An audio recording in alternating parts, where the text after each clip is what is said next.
Assalamualaikum warahmatullahi wabarakatuh. Salam sejahtera buat Sobat Lin Whitening dimanapun berada. Oke, Bim akan lanjutkan cerita Yechen-nya. Tapi seperti biasa, bantu tekan tombol like dan berkomentar juga. Terima kasih sesudah dan sebelumnya.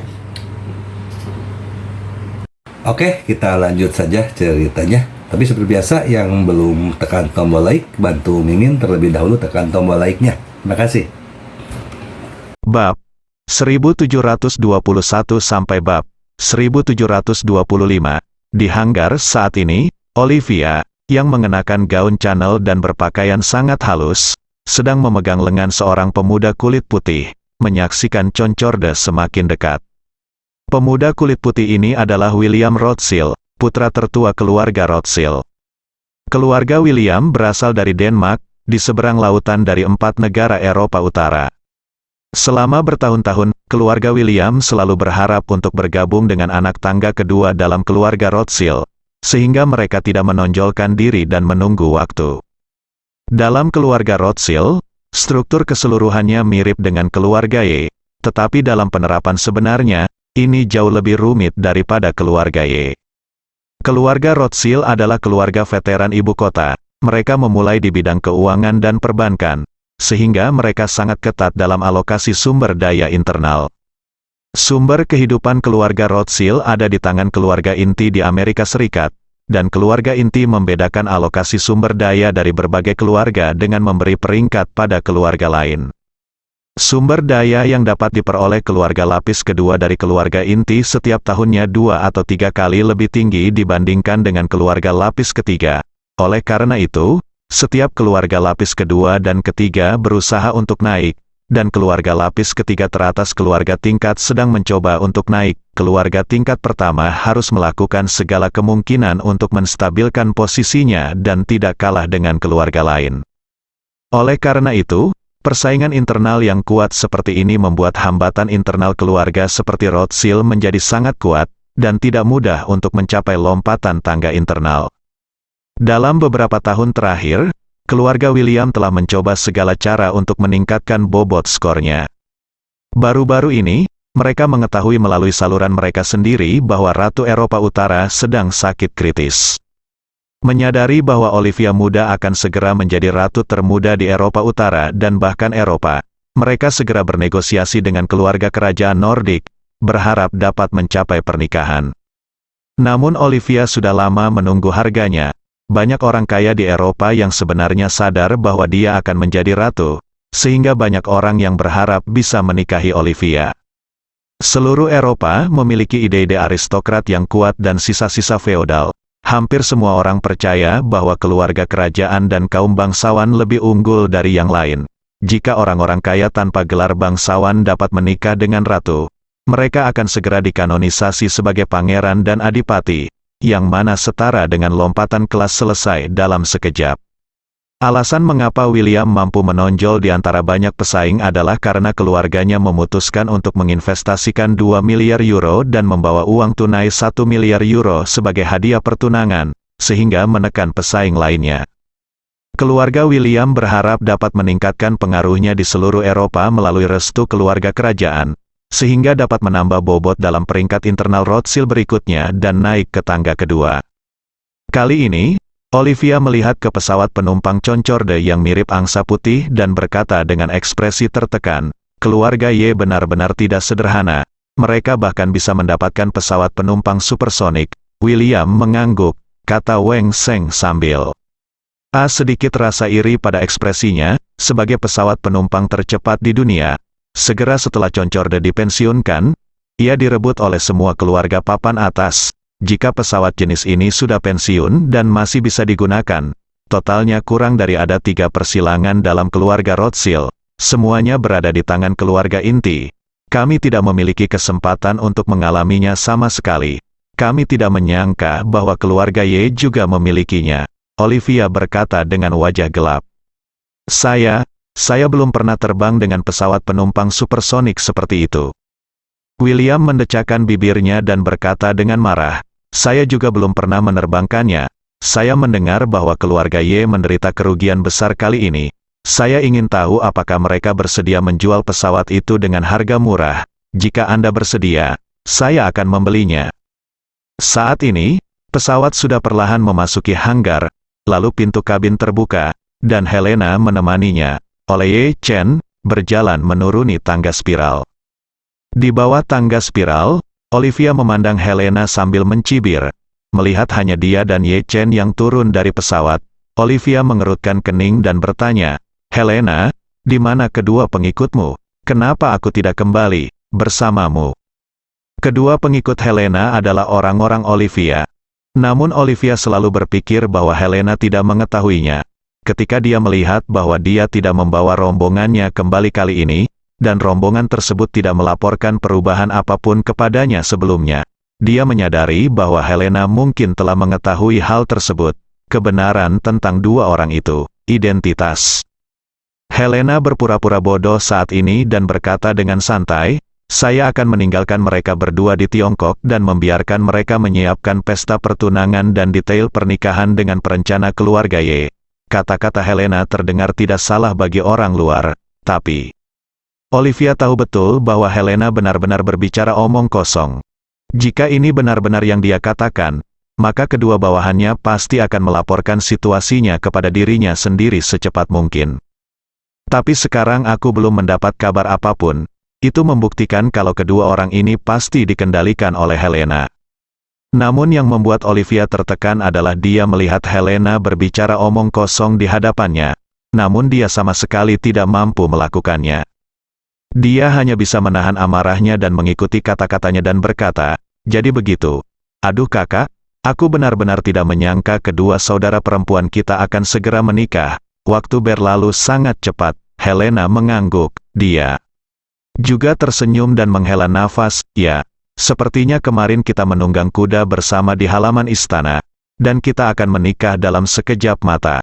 Olivia mendengus, memandang Ye Chen di sampingnya, mengerutkan kening dan bertanya kata, "Ngomong-ngomong, orang di sebelah Anda sepertinya bukan tunangan Anda, Tuan Ye Feng, kan?" Helena buru-buru memperkenalkan, "Oh, ngomong-ngomong, saya hampir lupa memperkenalkan Anda. Ini milik Ye Feng sepupu. Ye Chen." Ye Feng memiliki banyak hal yang terjadi akhir-akhir ini dan tidak bisa pergi, jadi dia akan menemaniku kembali kali ini. Olivia tidak tahu banyak tentang struktur keluarga Ye. Ketika dia mendengar bahwa Ye Chen adalah sepupu Ye Feng, dia secara naluriah berpikir bahwa mungkin putra-putra lain dari keluarga Ye lah yang tidak menganggapnya serius. William di samping tidak banyak berpikir, karena mereka yang bertarung dengan Ye Changying di pasar Tiongkok adalah keluarga inti Rothschild di Amerika Serikat. Selain itu, keluarga Rothschild pada akhirnya menang. Jadi dia, keturunan keluarga tingkat ketiga yang tinggal di Eropa, tidak mengetahui dendam saat itu, juga tidak mengetahui situasi spesifik keluarga Ye.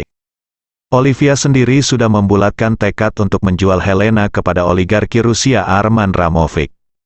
Oleh karena itu, dia tidak berencana untuk berhubungan dengan keluarga Ye di masa depan, jadi dia secara alami tidak memiliki perasaan yang baik terhadap Ye Chen. Dia memandang Ye Chen dan berkata dengan sinis, "Tuan Ye, saya mendengar bahwa keluarga Ye Anda baru saja dibunuh oleh Istana Wanlong. Saya juga mendengar bahwa Istana Wanlong tidak hanya mengambil makam leluhur keluarga Ye Anda, tetapi juga meminta Ye menyerah setengahnya dari aset keluarga Ye. Maka kehilangan keluarga Yemu kali ini pasti sangat besar, bukan?"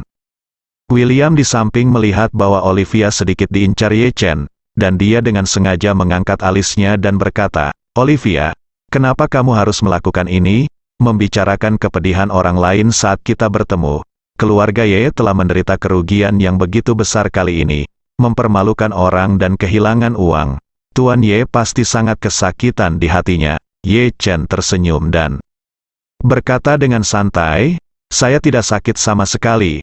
Kami di Tiongkok memiliki, seperti kata pepatah lama, unta kurus lebih besar dari kuda. Bahkan jika keluarga Ye kehilangan setengah dari asetnya, mereka masih memiliki triliunan kekayaan, yuan, dibandingkan dengan sebagian besar keluarga sampah di Eropa, masih jauh lebih baik." William mendengar sarkasme dalam kata-kata Ye Chen, dia langsung bertanya dengan marah, "Nama belakangnya Ye, menurutmu siapa keluarga sampah itu?" Kamu Chen mencibir dengan ekspresi arogan di wajahnya, "Di mataku, Semua asetmu di Eropa adalah keluarga manapun yang tidak sebaik keluarga Ye ku adalah sampah. Mendengar perkataan Ye Chen, William tiba-tiba menjadi marah dan berseru, nama keluargaku adalah Ye. Kata-katamu agak terlalu sombong. Ye Chen bertanya sambil tersenyum, apakah kamu sombong? Mengapa menurutku tidak? Setelah mengatakan itu, Ye Chen menambahkan, bahkan jika keluarga Ye kami menderita kerugian besar, kami masih memiliki aset triliunan.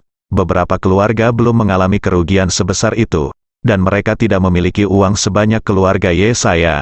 Apalagi bisakah ini terjadi jika itu bukan sampah? Ye Chen melihatnya.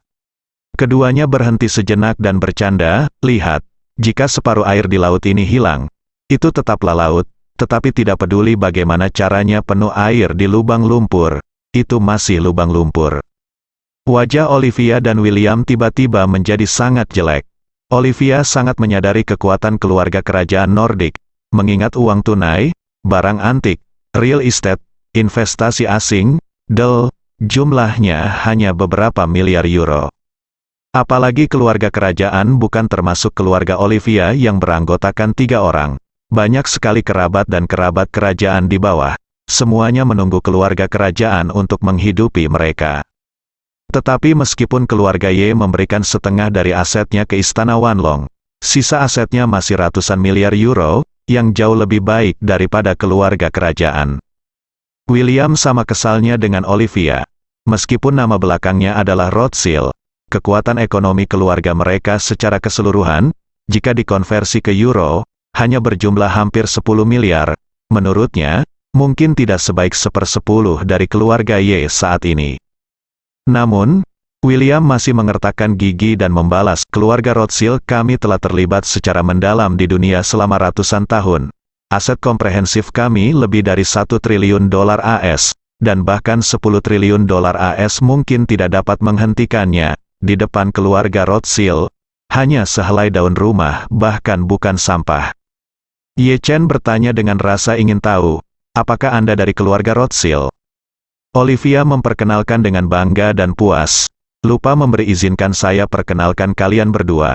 Ini tunanganku, talenta muda dari keluarga Rothschild, William Rothschild. Ye Chen tersenyum tipis dan berkata, dia benar-benar dari keluarga Rothschild. Tidak heran dia berbicara dengan nada yang begitu keras. William mencibir dan berkata, apakah kamu sekarang menyadari betapa sampah keluarga Ye di depan keluarga Rothschild kita? Ye Chen menggelengkan kepalanya dan berkata dengan ringan, apakah itu sampah atau bukan tergantung dengan siapa kamu membandingkannya. Dibandingkan dengan keluarga inti Rothschild, keluarga Ye secara alami jauh lebih buruk. Tetapi saya mendengar bahwa ada banyak cabang dalam keluarga Rothschild, dan cabang-cabang ini dibagi menjadi 3 tingkatan. Saya tidak tahu, Tuan William, tingkat apa itu keluargamu? Mendengar ini, wajah William langsung berubah pucat. Ketika berbicara tentang keluarga Rothschild, dia sangat bangga. Tetapi ketika topik tentang levelnya muncul, dia tidak tahu harus berbuat apa. Karena keluarganya, dalam keluarga Rothschild, hanyalah anak tangga ketiga di ujung tangga.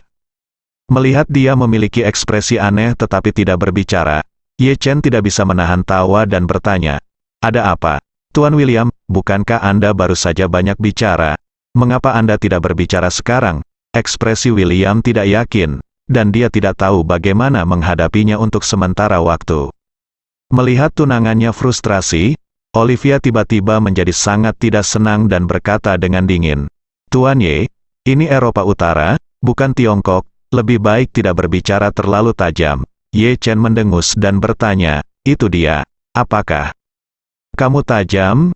Sepertinya kamu masih kurang memahami ketajaman yang sebenarnya.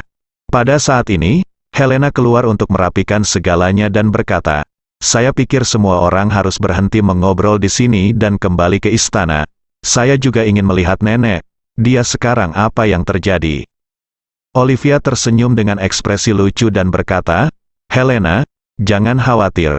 William dan aku tidak hanya datang ke bandara untuk menjemput kalian berdua, tetapi juga seorang teman akan segera tiba. Mengapa kita tidak kembali ke istana bersama setelah dia tiba? Helena bertanya tanpa sadar, siapa teman lain yang kamu bicarakan? Olivia tersenyum dan berkata, teman ini adalah seorang oligarki Rusia, Aman Lamovic. Helena sudah mengetahui dari kedua pelayannya bahwa Olivia berencana menjual dirinya kepada Aman Ramovic. Jadi ketika dia mendengar ini, jantungnya tiba-tiba berdebar kencang. Namun, dia mencoba yang terbaik untuk mengendalikan emosinya dan bertanya dengan berpura-pura terkejut. Olivia, kapan kamu berteman dengan orang yang begitu vulgar? Olivia menyipitkan matanya dan menatap Helena, dan bertanya dengan sedikit terkejut, berkata, Helena, belum ada yang menyebutkan kepadamu tentang Aman Ramovic. Helena menggelengkan kepalanya dengan hampa, tidak ada yang menyebutkannya, ada apa? Hari ini, Helena meninggalkan Olivia untuk mengatur dua anak buahnya kembali sendirian, dan Olivia tahu bahwa dia orang telah terpapar. Sekarang, dia tidak tahu apakah kedua orangnya sudah memberitahu Helena mengenai rencananya. Sebab, sebelumnya ia telah memerintahkan dua anak buahnya untuk mengelabui Helena agar pergi ke bandara, lalu mengirimnya langsung ke St. Petersburg. Tapi melihat tatapan bingung Helena sekarang, Olivia merasa dia mungkin belum mengetahuinya. Jadi, Olivia tersenyum penuh arti dan berkata, Aman Ramovic ini orang yang cukup baik, kaya, dan juga seorang pria sejati, tapi dia hanya sedikit lebih tua, dan dia tidak mengerti apa yang mereka katakan. Dia sangat vulgar. Helena berpura-pura tersenyum santai dan berkata, dalam kesan saya, bangsawan Eropa Barat tampaknya selalu menjijikkan padanya.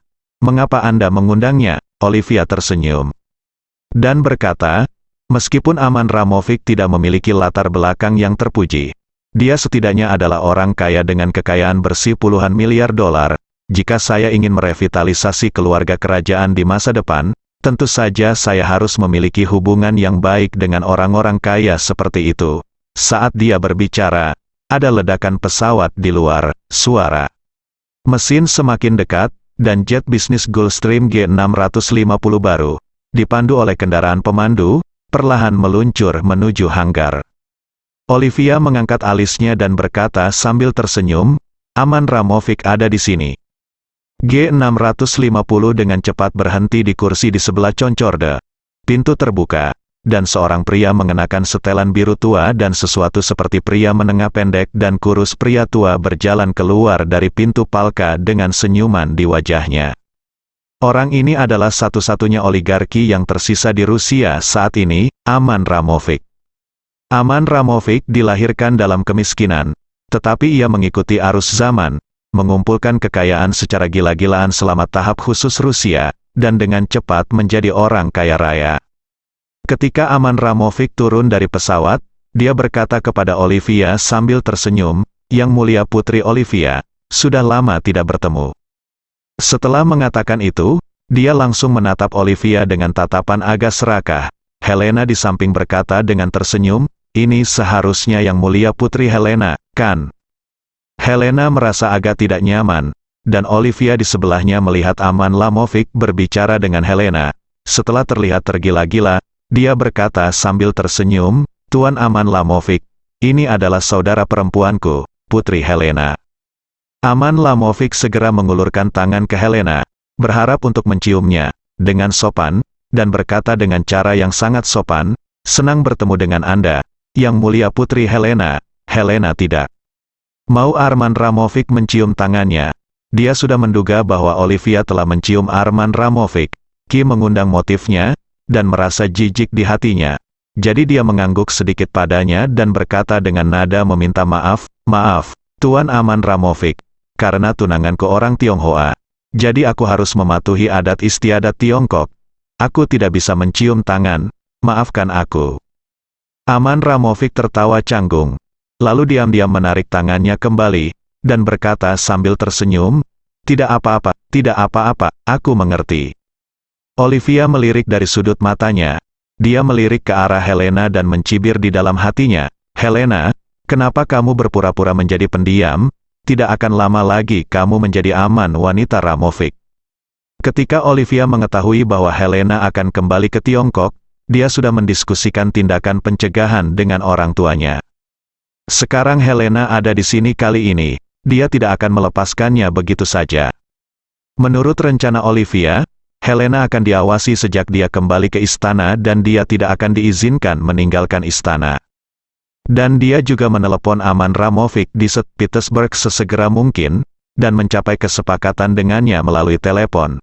Setelah pernikahannya besok, dia akan memaksa Helena untuk setuju menikah dengannya. Olivia menyandera ibu Helena, jadi dia yakin Helena tidak akan pernah berani melanggar pengaturannya.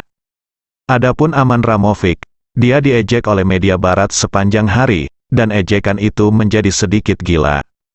Apa yang dia pikirkan setiap hari sekarang adalah segera menikahi seorang putri kerajaan Eropa, untuk mempermalukan orang-orang yang meremehkannya.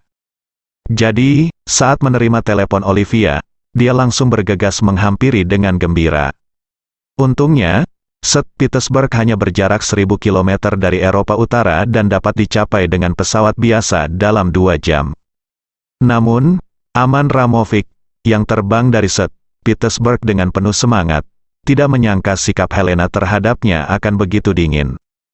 Jadi, dia memandang Olivia dan bertanya, "Putri Olivia, tahukah Anda apa yang kita bicarakan di telepon masih penting?" Olivia tersenyum, "Tentu saja, dia akan segera menjadi Ratu Eropa Utara. Bagaimana bisakah Ratu mengingkari janjinya? Yakinlah, Tuan Aman Ramovic." Bagus, Aman Ramovic menghela napas lega. Dia tahu Olivia pasti punya cara untuk membuat Helena setuju. Mengenai apa yang harus dilakukan, dia tidak terlalu mengkhawatirkannya. Singkatnya, selama dia bisa membawa Helena kembali ke St. Petersburg, dia akan segera mentransfer 500 juta euro ke rekening keluarga kerajaan Nordik, dan semua orang akan senang. Olivia tersenyum tipis saat ini dan berkata, "Pasti sangat sulit bagi kalian semua untuk terbang ke sini sejauh ini. Mengapa kalian tidak kembali ke istana dulu? Akan ada jamuan makan besar untukmu di istana pada malam hari." Aman Ramovic tentu saja setuju. Ketika dia turun, Ye Chen tidak mengatakan apa-apa, seolah-olah dia hanya seorang tamu. Jadi setiap orang mengambil beberapa konvoi kerajaan dan berangkat dari bandara menuju istana. Ada 6 mobil dalam iring-iringan mobil kerajaan. Olivia dan tunangannya William duduk di mobil kedua. Marvin dan Helena duduk di mobil ketiga, dan Aman Ramovic duduk sendirian di mobil keempat. Di dalam mobil, Ye Chen memejamkan mata dan berkonsentrasi. Helena merasa agak tidak nyaman. Dia ingin berbicara dengan Ye Chen beberapa kali. Tetapi ketika dia memikirkan pengemudi dan pelayan kerajaan di barisan depan, dia hanya bisa menahan diri, untuk sementara. Saat ini, Olivia dan William sedang duduk di dalam mobil, menonton pemain spesial dan mendengarkan suara terengah-engah yang datang dari dalam. William tidak bisa menahan cemberutnya saat ini. Mengapa kedua orang ini tidak mengatakan apa-apa? Apakah mereka menyadari ada serangga di dalam mobil? Olivia menggelengkan kepalanya. "Saya juga tidak yakin." William bertanya dia, "Olivia ya, sudahkah kamu menemukan cara menghadapi Ye Chen itu?" Olivia berkata dengan santai, apa yang bisa dia lakukan untuk menghadapinya? Saat Aman Ramovic membawa Helena pergi, biarkan dia kembali ke Tiongkok. "Tidak," William berkata dengan wajah dingin, "kita tidak bisa membiarkan dia pergi seperti ini." Olivia bertanya dengan heran, "Kamu tidak ingin membunuhnya, bukan? Meskipun keluarga Ye berada jauh di Tiongkok, jika kita benar-benar membunuh rakyat mereka, kita akan mendapat masalah." "Tidak," William melambaikan tangannya dan berkata, "Saya tidak akan cukup bodoh untuk menyiksanya sampai mati di Eropa Utara.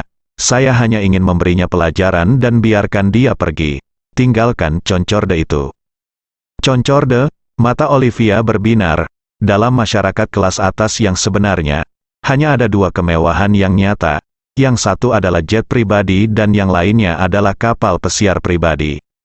Sejauh menyangkut jet pribadi, tampaknya ini adalah A380 terbesar dan termewah yang direnovasi oleh keluarga kerajaan Saudi.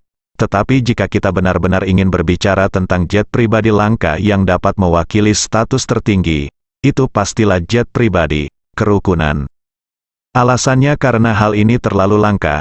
Total ada sekitar 20 yang dibuat saat itu, dan sekarang hanya tersisa 1 digit, menjadikannya jet pribadi yang benar-benar sudah tidak lagi dicetak.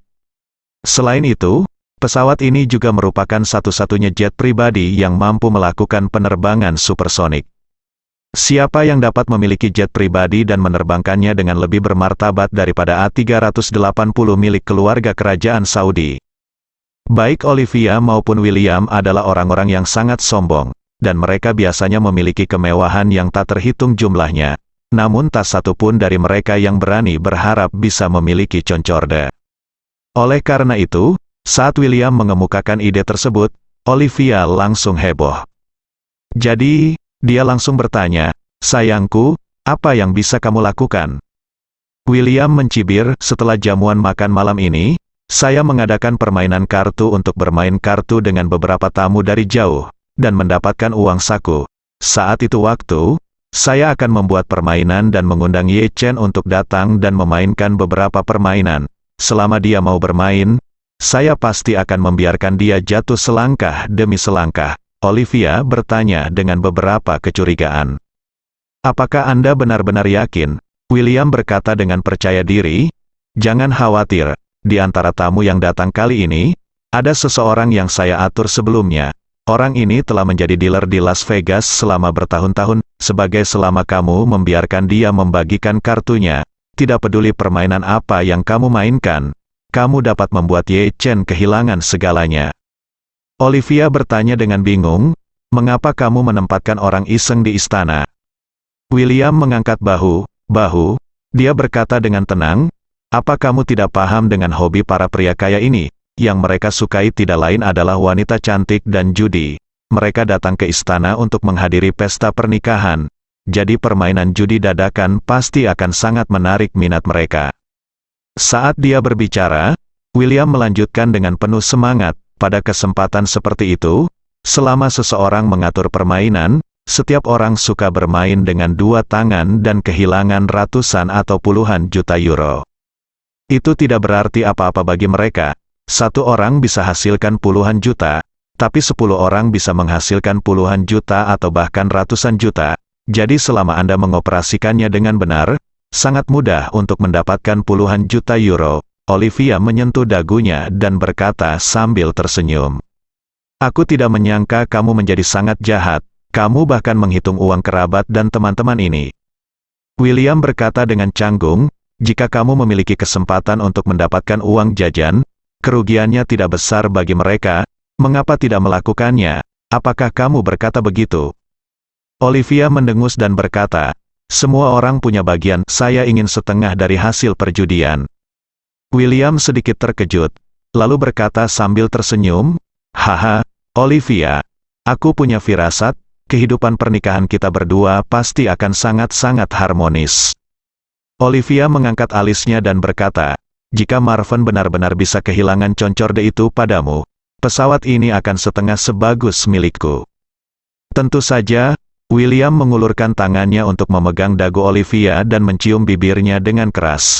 Setelah beberapa saat, dia mengangkat kepalanya dan berkata dengan lembut, "Yang mulia Ratu Olivia, segala sesuatu tentang saya semuanya milik Anda." Olivia mengangguk puas dan berkata sambil tersenyum, "Sepertinya kamu sudah mulai beradaptasi dengan peran Pangeran William terlebih dahulu."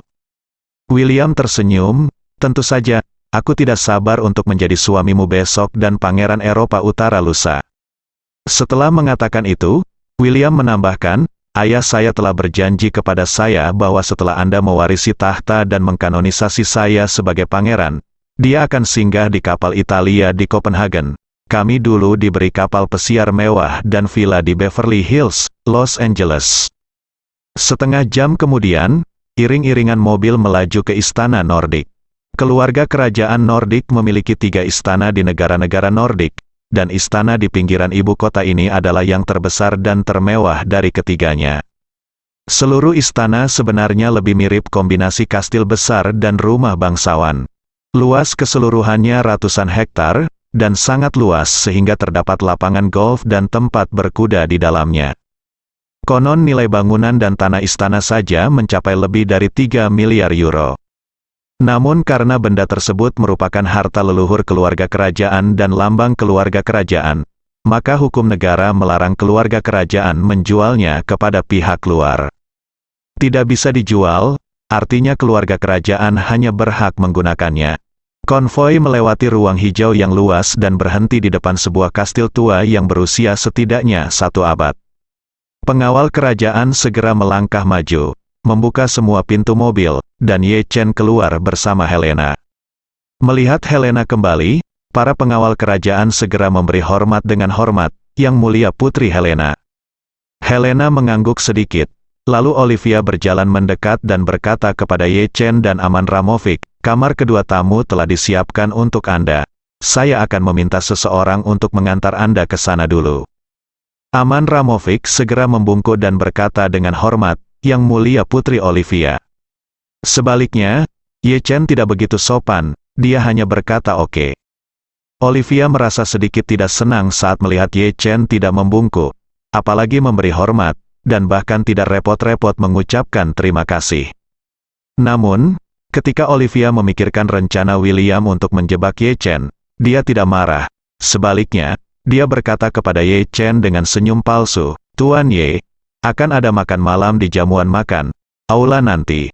Tolong undang saya, Tuan Ye pasti akan menyambut Anda untuk berpartisipasi. Ye Chen tidak tahu jenis obat apa yang dijual Olivia di labu, tetapi baginya, tidak mungkin semua orang di istana bisa melakukannya. Sentuh dia, jadi dia berkata dengan ekspresi acuh tak acuh, oke, saya akan pergi ke sana. William di samping mendengar ini dan berkata sambil tersenyum, bagus sekali. Selain kerabat keluarga kami dan keluarga kerajaan Nordik, para tamu di sini hari ini juga termasuk beberapa kepala keluarga terkemuka dari 4 negara Eropa Utara. Tuan Ye, mari kita juga saling mengenal. Marvin tidak menyangka bahkan pria bernama William ini pun tersenyum padanya sekarang, yang menunjukkan bahwa pria ini dan Olivia pasti tidak menahan sesuatu yang baik di dalam mobil tadi. Jadi, dia tersenyum dan berkata kepada William, sepertinya Tuan William sudah membuat pengaturan untuk saya, jadi saya lebih suka menuruti perintah Anda dengan hormat. William segera tersenyum dan berkata, Tuan Ye sangat sopan, saya pasti akan melakukannya, biarkan kamu menikmati malam ini. Saat ini, Helena berkata, Olivia, aku ingin pergi menemui nenek. Lihat nenek, Olivia mencibir 2 kali dan berkata, nenek sedang koma, dan dokter bilang dia bisa tidak mungkin bangun. Dia ada di sini. Apa gunanya menemuinya sekarang? Dari sudut pandang Olivia, Helena sangat ingin bertemu Ratu, dan dia pasti masih memiliki secercah harapan, ingin pergi menemui Ratu, untuk memohon belas kasihan, atau untuk mengeluh tentang dirinya sendiri. Namun Olivia tidak khawatir, karena ia tahu betul bahwa hidup sang ratu telah berakhir, bukan hanya mustahil untuk bangun, bahkan ia pun tidak akan bisa hidup lama. Helena berkata saat ini, Olivia, nenek adalah Ratu Eropa Utara, baik saya cucunya atau menterinya, saya pasti akan pergi menemuinya ketika saya kembali, meskipun dia tidak sadarkan diri. Helena menambahkan. Selain itu, kamu dan aku, saudari, juga memiliki beberapa hal rahasia untuk dikatakan. Olivia menyembunyikan senyumnya, mengangguk perlahan, dan berkata tanpa ekspresi, oke, kalau begitu, aku akan mengantarmu menemui nenek dulu. Setelah itu, dia memberitahu penjaga, kirim kedua tamu itu ke kamar dulu. Helena bertanya dengan cepat, bisakah Ye Chen ikut denganku? Olivia mengerutkan kening. Bukankah kamu mengatakan ada sesuatu yang ingin kamu katakan padaku? Apa yang harus kamu meminta Tuan Ye melakukannya? Ye Chen tahu bahwa Helena pasti ingin menyelamatkan neneknya. Tapi akan agak membosankan jika mengambil tindakan secara langsung sekarang. Lagi pula saya belum melihat konspirasi kecil Olivia dan William. Bagaimana seseorang bisa langsung ke pokok permasalahan sejak awal? Jangan beri orang sedikit pemanasan dan waktu untuk beradaptasi. Jadi, Ye Chen berkata sambil tersenyum, kalian berdua sedang mengobrol, saya tidak akan terlibat. Setelah mengatakan itu, dia menatap Helena dengan pandangan meyakinkan. Melihat ini, Helena tidak punya pilihan selain mengangguk dan berkata, baiklah, kalau begitu Olivia dan aku akan pergi menemui nenek dulu, dan sampai jumpa saat makan malam. Ye Chen mengangguk, oke, Ye Chen dituntun oleh para penjaga, datang ke ruang tamu di lantai 3 kastil. Saat ini, Helena yang dipimpin oleh Olivia langsung menuju ke lantai atas kastil, yaitu lantai 6.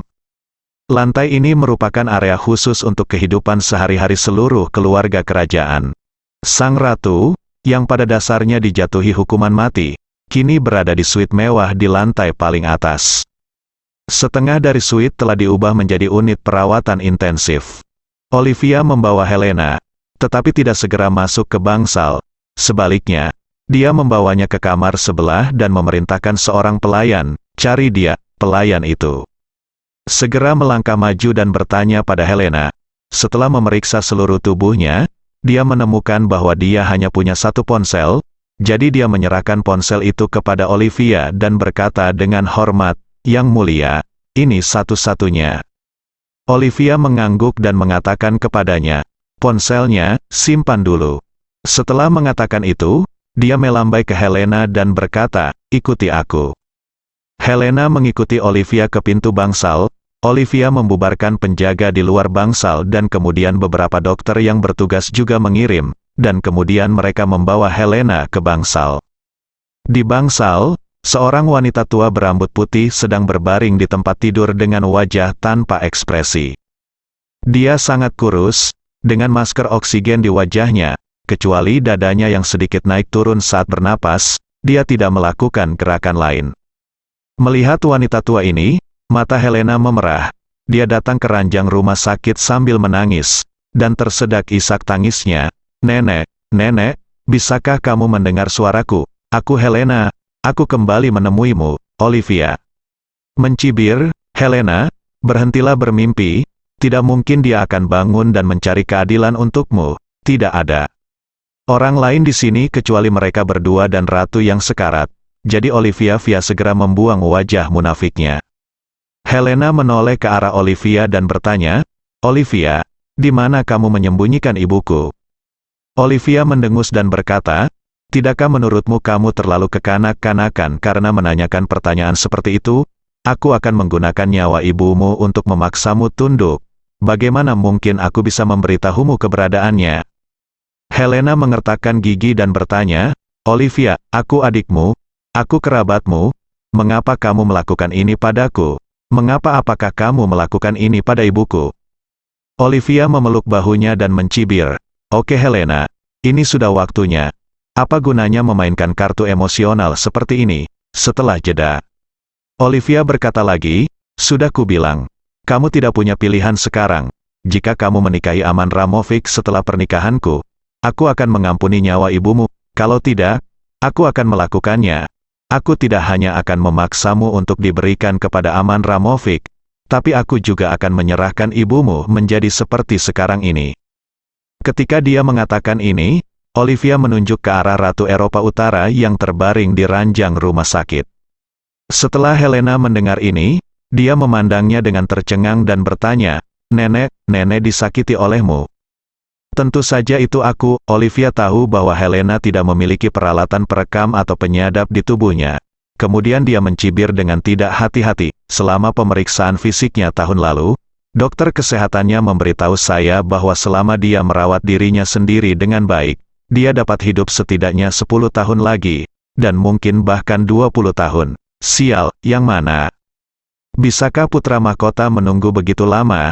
10 tahun setelah 10 tahun? Siapa yang tahu berapa dekade lagi yang akan datang? Siapa tahu, apakah dia akan seperti yang ada di Inggris Raya dan membuat saya menunggu lama?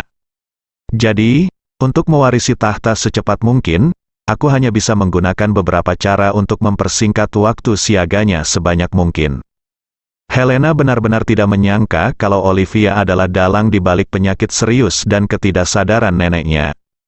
Hal ini membuatnya sangat marah, dan pada saat yang sama, dia tidak bisa menahan rasa dingin di punggungnya. Dia belum pernah mengetahui sebelumnya bahwa sepupunya sebenarnya adalah seorang wanita yang sangat jahat dan kejam. Dia tidak hanya berkomplot melawan dirinya sendiri, dia bahkan berkomplot melawan neneknya, ratu yang berkuasa. Helena sangat marah, menunjuk ke arah Olivia, dan dengan marah berteriak, "Olivia, tahukah kamu bahwa membunuh ratu adalah kejahatan pengkhianatan di masa lalu? Kamu akan digantung," kata Olivia. Dia mengerutkan bibirnya dan mencibir dengan jijik. "Biarkan aku pergi ke tiang gantungan. Sejujurnya, Nasib wanita tua itu sepenuhnya ada di tanganku. Jika aku membiarkannya mati hari ini, dia tidak akan bisa hidup sampai besok. Aku membiarkannya mati besok. Itu tidak mungkin dia hidup sampai lusa. Selama dia mati, aku akan segera naik tahta dan menjadi Ratu Eropa Utara. Saat itu, siapa yang bisa melakukan apapun padaku? Helena mengertakkan gigi dan berkata, "Jangan lupa keluarga kerajaan. Menentang negara ini hanyalah simbol. Sekalipun Anda adalah ratu, Anda tetap warga negara ini. Anda harus mematuhi hukum negara ini. Jika yang Anda lakukan adalah diketahui dunia luar, bahkan jika kamu telah naik tahta dan menjadi ratu, kamu pasti akan ditangkap." Pengadilan publik, Olivia bertanya dengan nada menghina, "Tetapi siapa di luar yang akan tahu? Kamu. Apakah kamu benar-benar berpikir bahwa orang luar akan mempercayaimu jika kamu mengatakan sesuatu?" Olivia berkata, ketika Helena berbicara, dia mencibir, "Oh, ngomong-ngomong, kamu tidak akan memiliki kesempatan untuk berbicara dengan orang luar, karena mulai sekarang, kamu tidak diperbolehkan meninggalkan istana bahkan untuk waktu yang lama, setengah langkah, dan kamu tidak diperbolehkan melakukan kontak apapun dengan dunia luar." Helena mencibir. "Apa, kamu ingin menjadikanku tahanan rumah? Jangan lupa, semua orang tahu bahwa aku telah kembali ke Eropa Utara. Apa yang akan mereka pikirkan jika aku tidak muncul di pernikahanmu besok?" Olivia berkata dengan nada menghina. "Kamu malam ini aku akan merekam video pendek untuk memberitahu semua orang bahwa kamu tiba-tiba merasa tidak enak badan dan harus tetap di tempat tidur untuk beristirahat.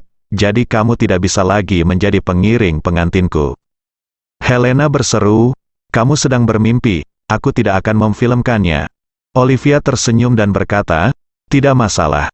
Kamu tidak perlu mengambil fotonya.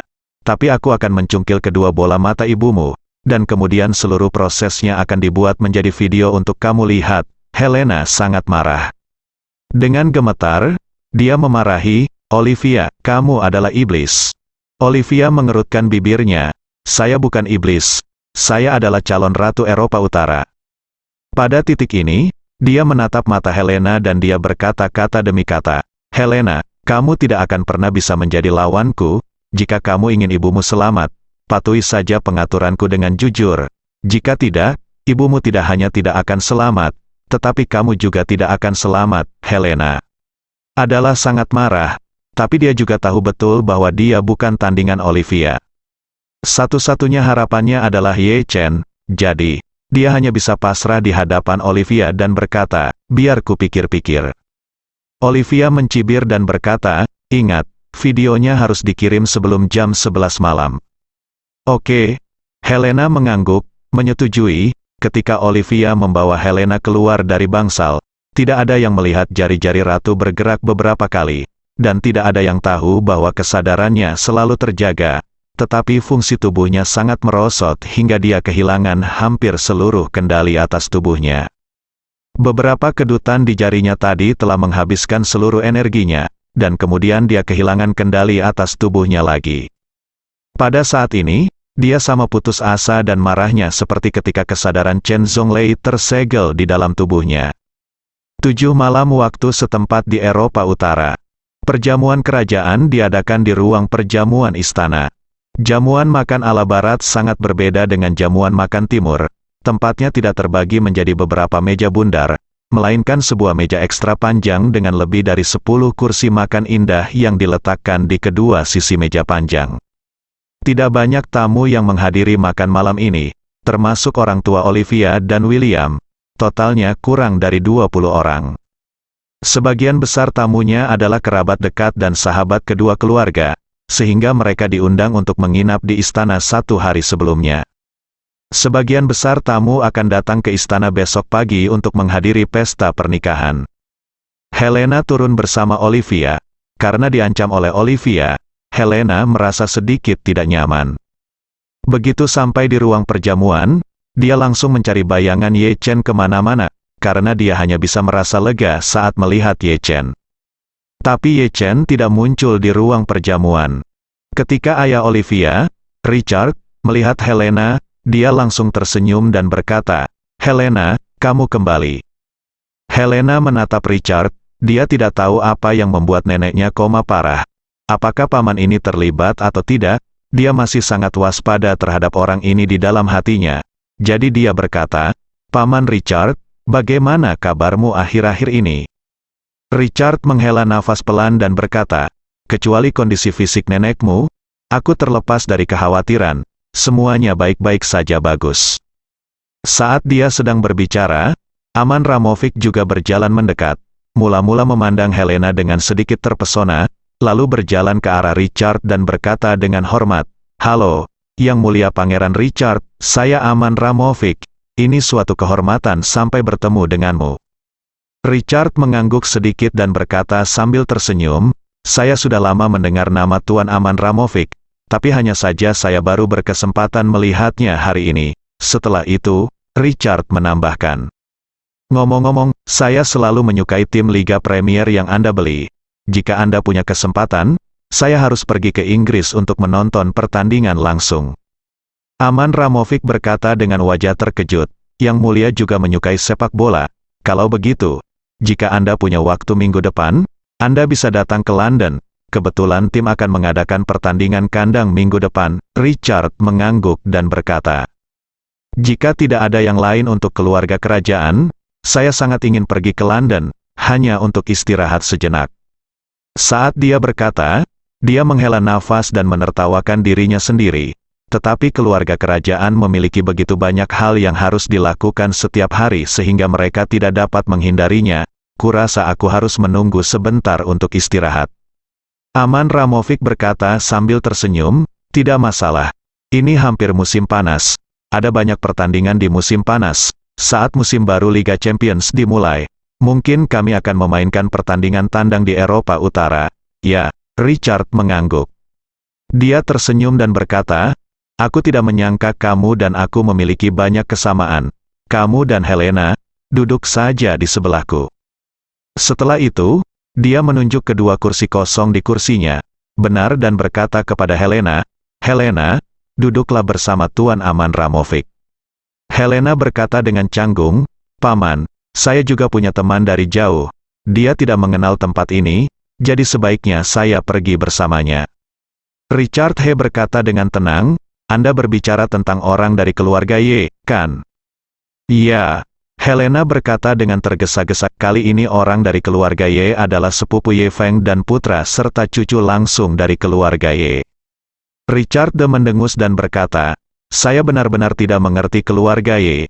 Jika hal sebesar itu terjadi di rumah, mengapa mereka tidak tinggal di rumah saja dan membereskan kekacauan, pergi ke Eropa Utara dan membuat diri mereka terlihat malu?" Helena tidak punya pilihan selain menjelaskan, "Paman, tolong jangan katakan itu. Keluarga Y juga memiliki niat baik.